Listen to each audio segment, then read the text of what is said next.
بسم اللہ الرحمن الرحیم۔ تمام حمد و ثنا اس اللہ کے لیے جو تمام جہانوں کا رب ہے، اور درود و سلام ہو محمد و آل محمد علیہ السلام پر۔ چینل ون کے تمام ویورز کی خدمت میں سلام علیکم۔ آپ کا استقبال ہے ہمارے اس خاص پروگرام میں جس کا عنوان ہے قرآن اور انسانیت۔ ہم اس پروگرام میں ان سبھی سوالات کا جواب حاصل کریں گے جو قرآن اور اسلام سے متعلق ہوں گے اور جن کے بارے میں شبہات پیش کیے جاتے ہیں۔ اس پروگرام میں ہم جانیں گے کہ کیسے قرآن مجید کی کچھ آیتوں کا غلط مفہوم لیا جاتا ہے اور اس کے بارے میں صحیح قرآنی نظریہ کیا ہے۔ قرآن انسانیت کے لیے کس طرح مفید ہے اور کیسے لوگ گمراہ ہو جاتے ہیں اور کس طرح ہدایت پا سکتے ہیں۔ آئیے آج کے اس پہلے ایپیسوڈ کا آغاز کرتے ہیں ایک بار پھر سے اور ملاقات کراتے ہیں ہمارے اور آپ کے خصوصی مہمان مولانا فیض عباس صاحب سے۔ آغا السلام علیکم۔ علیکم السلام ورحمۃ اللہ وبرکاتہ۔ آغا یہ ہمارا خاص کر جو ایپیسوڈ ہے قرآن اور انسانیت کے حوالے سے، یہ فرسٹ ایپیسوڈ ہے۔ اس میں ہم جیسے کہ آپ سے جو سوال کرنا چاہیں گے وہ یہی کریں گے کہ آج جو دنیا میں ایک پروپیگنڈا کہیں یا جو ماحول بنا دیا گیا ہے خاص کر اسلام کو ٹارگٹ کر کے، یہ 1400 سال سے اسی طریقے سے ٹارگٹ کیا جاتا ہے، اسلام کو آج بھی کیا جا رہا ہے کہ اسلام دہشت گردی کا مذہب ہے، یہ خون خرابے کا مذہب ہے۔ آخر اس طریقے کی باتیں کون کر رہا ہے اور اس کے ذمہ دار کون ہے جو اس طریقے کی چیزیں عوام تک پہنچاتے ہیں خاص کر اسلام کے لیے؟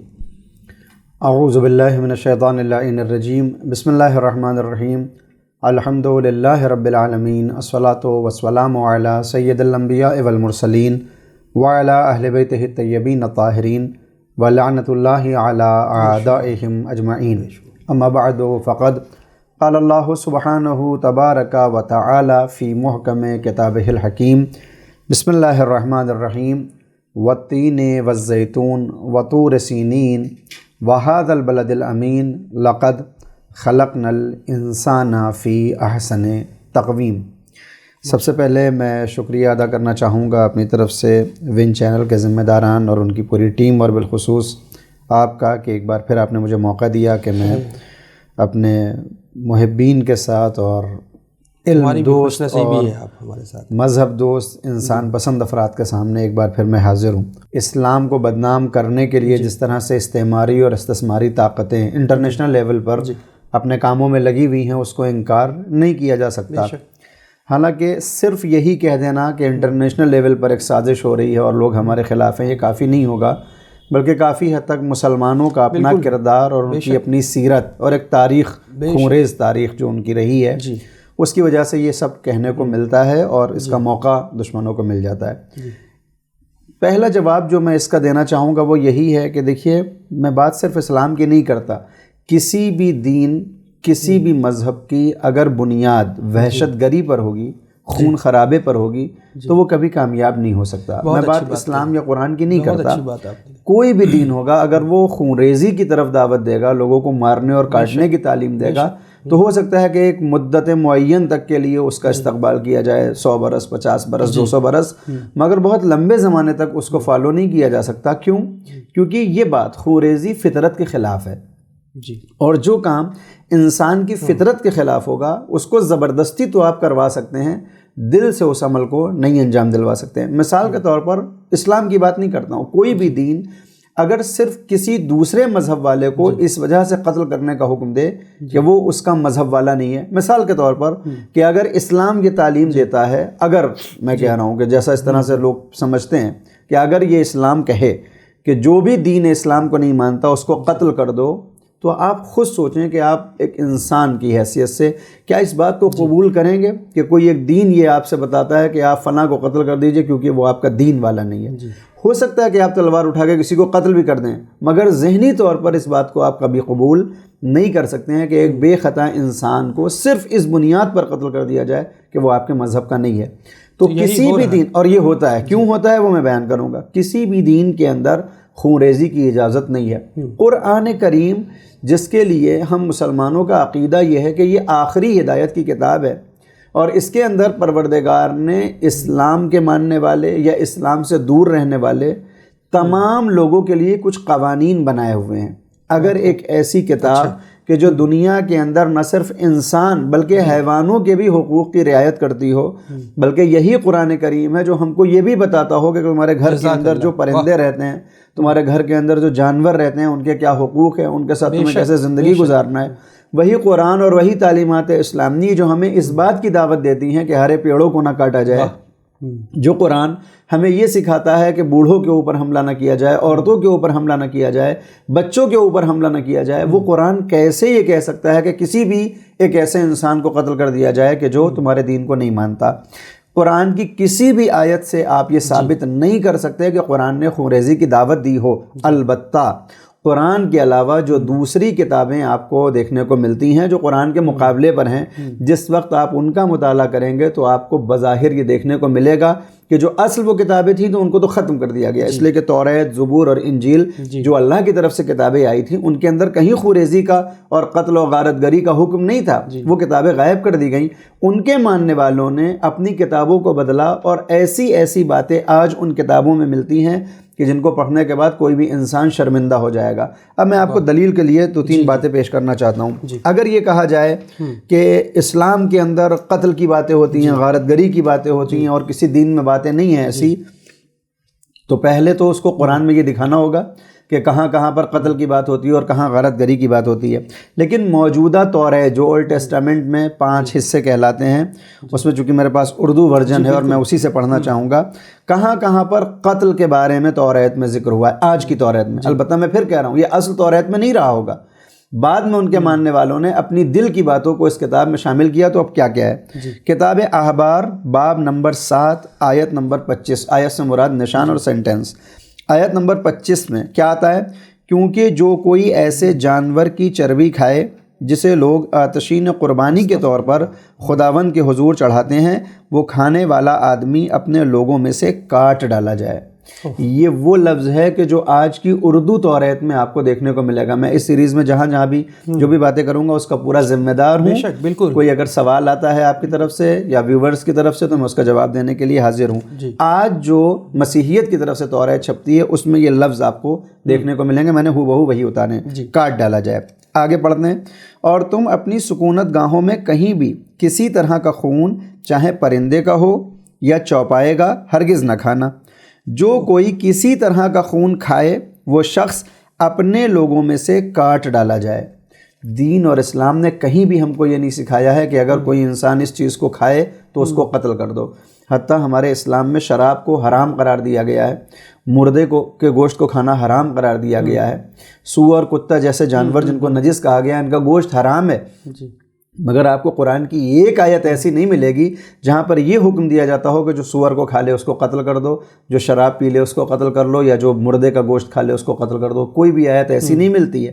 قتل جہاں پر ہے وہ صرف ایک وجہ ہے کہ جب کوئی تمہارے آدمی کو قتل کر دے اور وہ قاتل ہو، تو قانونی بنیاد پر، یہ تو دنیا کے قانون بھی ہیں کہ اگر کوئی مرڈر کرتا ہے تو اس کو سزا دی جاتی ہے، اور بعض وقت سزائے موت ہر کانسٹیٹیوشن کے اندر اور ہر ملک کے اندر ہمیں دیکھنے کو ملتی ہے۔ تو قرآن میں جہاں قتل کا تذکرہ ہے وہاں قتل کے بدلے قتل ہے، البتہ وہاں بھی ایک پیرا لگا ہوا ہے کہ اگر معاف کر دیں تو بہتر ہے۔ وہ آیتیں انشاءاللہ میں پڑھوں گا، لیکن یہاں جب آپ دیکھیں گے کہ اگر کوئی اس توریت کے خلاف جا کر کھانا کھا لے تو اس کو قتل کر دیا جائے، اس توریت کے خلاف جا کر ایک عمل کر لے، ایک قدم بڑھا دے تو اس کو قتل کر دیا جائے۔ میرے پاس یہ سارے پیجز ہیں، مجھے معلوم ہے اتنا موقع نہیں ہوگا کہ میں سب پڑھوں، لیکن میں اس میں سے نکال کے آپ کے سامنے ایک میں اور آیت پر پیش کروں گا اور اس کے بعد انشاءاللہ آپ کی اگلے سوال کا انتظار رہے گا۔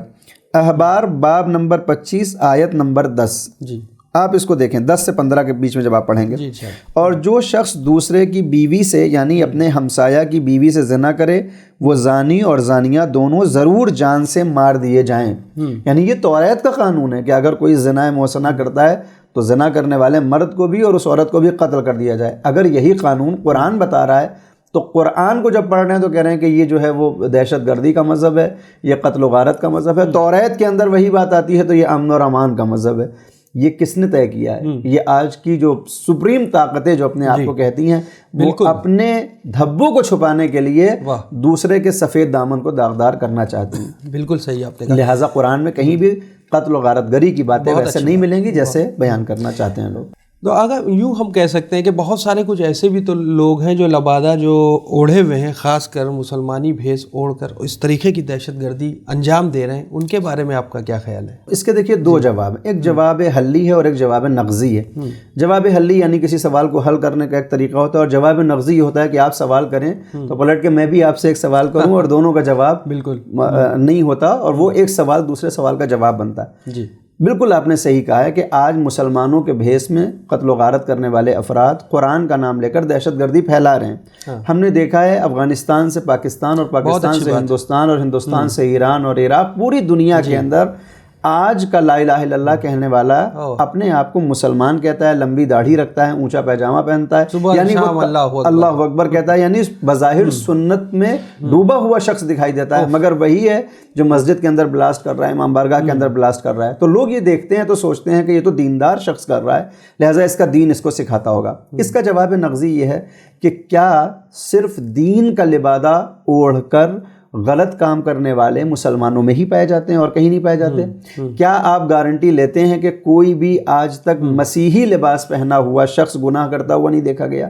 کیا کوئی شخص یہ گارنٹی لے سکتا ہے کہ آج تک کسی مندر کے کسی پجاری نے کوئی برا کام نہیں کیا؟ نہیں، ایسا نہیں ہے۔ ابھی ہندوستان میں پچھلے کچھ برس پہلے جو ایک لنچنگ کا ایک سسٹم چلا تھا کہ کسی کو بھی گھیر کر مار دیتے تھے، کیا یہ ان کے دین نے ان کو سکھایا تھا کہ کسی بھی بے گناہ کو صرف اس لیے مار دو کہ وہ مسلمان ہے؟ مجھے پورا یقین ہے کسی بھی مذہبی کتاب میں آپ کو یہ نہیں ملے گا، کسی بھی ہمارے ہندو کی ریلیجس بک میں نہیں ہے یہ کہ آپ کسی اپنے مذہب سے دور انسان کو قتل کر دیں، لیکن مذہب کے نام پر قتل کیا جاتا ہے۔ یہ کیوں ہوتا ہے؟ کیونکہ انسان کے اوپر شیطان کا غلبہ رہتا ہے، اور وہ جب وہ وسوسہ کرتا ہے تو اگر وہ شیطانی صورت میں مجمع کے اندر آئے گا اور اپنی شیطانی باتوں کو پھیلانے کی کوشش کرے گا تو لوگ اس کو کنڈم کر دیں گے، اس کو دور بھگا دیں گے۔ لہٰذا ابلیس کا کام یہ ہوتا ہے کہ وہ حق کا لبادہ اوڑھ کر باطل کاموں کو پھیلانے کی کوشش کرتا ہے۔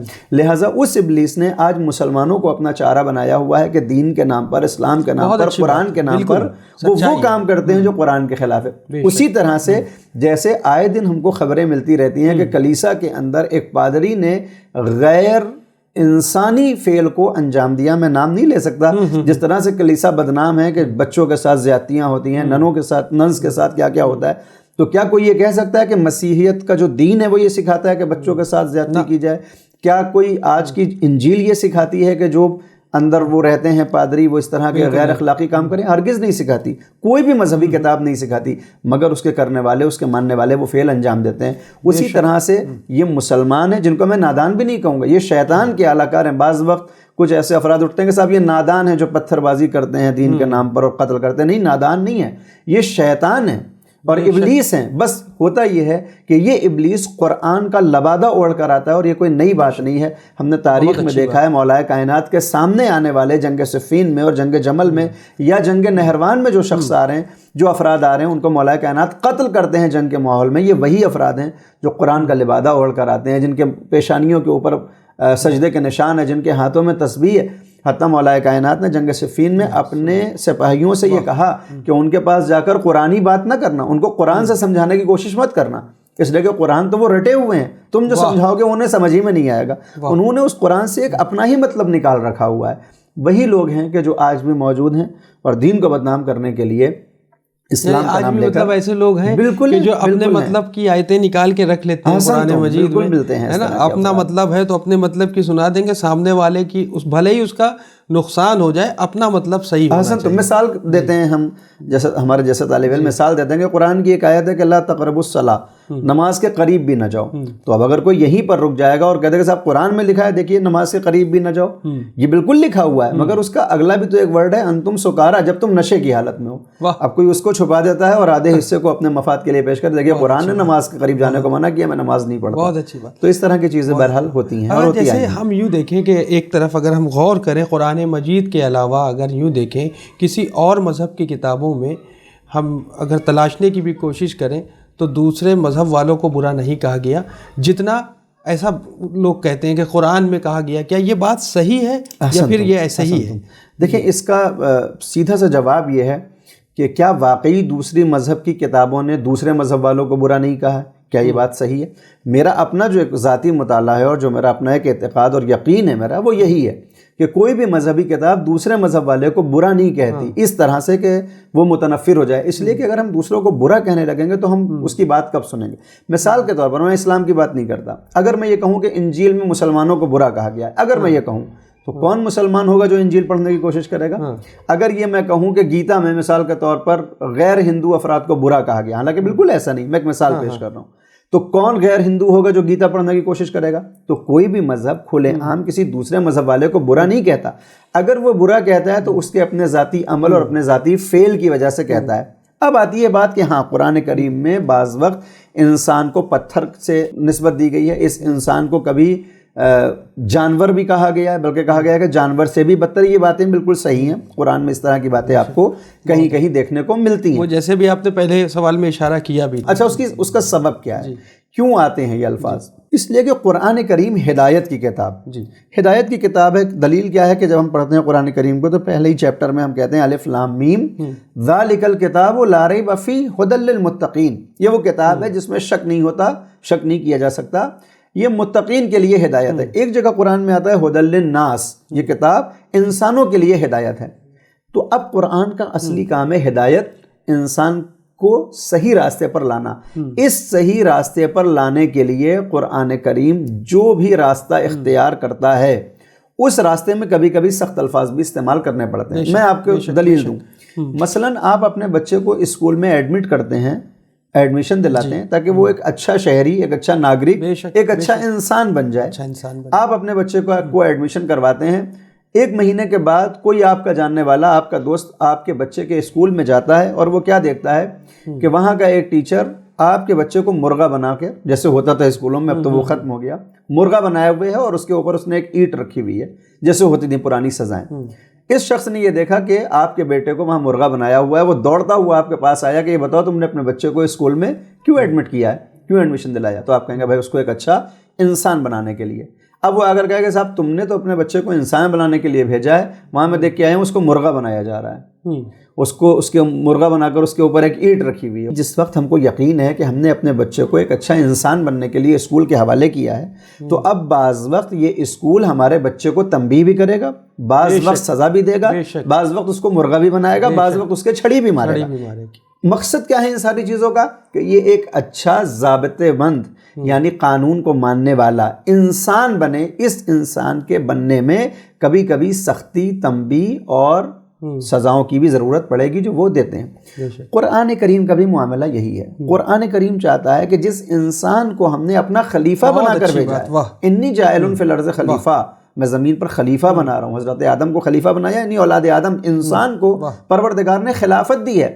تو اب اس خلافت کو برقرار رکھنے کے لیے اللہ تنبیہ کرتا ہے، الفاظ کا استعمال کرتا ہے۔ دیکھو ہم نے جس تمہیں پیرائے پہ پیدا کیا، میں نے شروع میں آیت پڑھی والتین والزیتون وطور سینین وہذا البلد الامین لقد خلقنا الانسان فی احسن تقویم۔ اللہ قسمیں کھا رہا ہے، تین کی قسم، زیتون کی قسم، طور سینا کی قسم، امن والے شہر کی قسم، کیوں کھا رہا ہے؟ لقد خلقنا الانسان فی احسن تقویم، ہم نے انسان کو اشرف المخلوقات بنایا ہے۔ یہاں اللہ نے مسلمان تو نہیں کہا، یہاں قرآن میں مومن کی بات تو نہیں ہے، یہاں قرآن میں متقی کی بات تو نہیں ہے، قرآن یہ تو نہیں کہہ رہا کہ مسلمان کو اشرف بنایا اور غیر مسلمان کو پسپا کیا، قرآن یہ تو نہیں کہہ رہا کہ جو ہمیں مانے گا ہم نے اس کو اشرف بنایا، نہیں، قرآن کہہ رہا ہے، اللہ کلی طور پر کہہ رہا ہے کہ انسان کو ہم نے اشرف المخلوقات بنایا ہے، لہٰذا اپنی اشرفیت کو برقرار رکھے گا تو یہ ہدایت کے راستے پر آئے گا اور اللہ کی باتوں کو مانتے ہوئے کامیاب و کامران ہوگا۔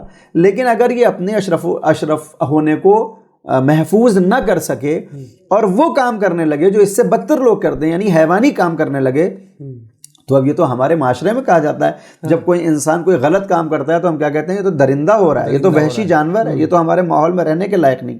تو جب ہم کسی کے کاموں کی وجہ سے یہ کہتے ہیں کہ یہ وحشی درندہ ہو گیا ہے تو یہ گالی نہیں ہوتی بلکہ اس کے عمل کی عکاسی ہوتی ہے۔ قرآن بھی اگر کہیں پر انسان کو جانور کہتا ہے، کہیں کتا کہتا ہے، کہیں بندر کہتا ہے یا کہیں پتھر کہتا ہے تو اس کے آگے اور پیچھے کی آیات کو دیکھنا ہوگا کہ کس وجہ سے کہہ رہا ہے۔ یقیناً قرآن نے یہ باتیں کہی ہیں مگر اس کے لیے نہیں جو اپنی انسانیت کی حفاظت کرتا ہے، بلکہ اس کے لیے جو انسانیت کو پامال کرتے ہوئے غیر اخلاقی کام کرتا ہے۔ میں آپ ہی کے سوال سے اس کو متصل کر دوں کہ وہ مسلمان جو لا الہ الا اللہ کہہ کر دوسرے لوگوں کے گلوں کو کاٹ رہا ہے، اگر اسے قرآن یہ کہہ رہا ہے کہ یہ جانور سے بدتر ہے تو تو اس میں قرآن کی کیا خطا ہے اور کون سی غلطی ہے؟ یقیناً وہ بدتر ہے۔ یا ہم یوں بھی کہہ سکتے ہیں انہوں نے قرآن پڑھا ہی نہیں ہے، انہوں نے قرآن یا تو اس معنی میں نہیں پڑھا جیسے پڑھنا چاہیے، یا پھر پڑھا ہے تو اس کو اپنے اعتبار سے سمجھتے ہیں، جبکہ پیغمبر نے اسی لیے جاتے وقت کہا تھا انی تارکن فیکم الثقلین، میں تمہارے درمیان دو چیزیں چھوڑ کے جا رہا ہوں، ایک چیز نہیں، کتاب اللہ و اطرتی، ایک اللہ کی کتاب ہے اور ایک میری اطرت ہے، ان دونوں کو لوگے تو گمراہ نہیں ہوگے۔ یعنی اگر صرف قرآن کو پڑھے اور اہل بیت کو چھوڑ دے گا تو انجام یہی ہوگا جو آج مسلمان دہشت گردوں کی صورت میں دکھائی دے رہا ہے۔ اگر قرآن سے صحیح ہدایت کوئی لے سکتا ہے تو وہی لے گا جس نے قرآن کے ساتھ اہل بیت کے دامن کو پکڑا ہوا ہے۔ بہت بہت شکریہ آغا۔ تو ناظرین، آج کا یہ ایپیسوڈ ہم یہیں پر تمام کرنا چاہیں گے۔ انشاءاللہ نیکسٹ ایپیسوڈ میں ہم پھر حاضر ہوتے ہیں کچھ اور نئے سوالات اور اس کے جوابات کے ساتھ۔ فی الحال دیکھتے رہیے چینل ون۔ شکریہ، خدا حافظ۔